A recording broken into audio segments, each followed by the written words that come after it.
সোনার দাম যেভাবে দৌড়ে দৌড়ে বাড়তে আছে, কয়দিন পর মনে হইবে কি সোনার একটা কোনাও কেনা সম্ভব হইবে না। তো মুই হাতের একটা ব্রেসলেট কেনার অনেকদিন ধরেই চিন্তা করছিলাম।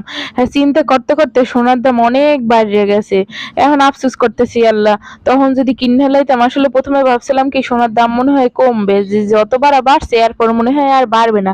হ্যাঁ, কমার চিন্তা হরতে হরতে হ্যাঁ খালি লাফাই লাফাই বাইরে গেছে। এখন আফসোস লাগতেছে, তখন যদি আসলে সোনার ব্রেসলেটটা কিনতাম তাহলে এইটা হয় আরো ভারী একটা ব্রেসলেট কিনতে পারতাম। আসলে কিনবো কিনবো করে কেনা হয় নাই, কেডা বুঝছে যে এত বাইরে যাইবে। তো যাই হোক, ছোট খাটো বা অল্প ওজনের হোক, একটা তো ব্রেসলেট কিনতে পারছি। তা ব্রেসলেটটা কম ওজনের হইলেও টাকা কিন্তু একালে মেলা টাকা দেওয়া লাগছে। এতগুলো টাকা দিতে মোর একালে কষ্ট লাগতে আসলে। কতগুলো টাকা দিয়ে এতটুকখানি একটা ব্রেসলেট কিনছি। এই যদি আরো আগে হইতে অনেক মোটা একটা ব্রেসলেট কিনতে পারতাম। তো আজকে ব্লগটা এই পর্যন্তই। সবাই ভালো থাকবে।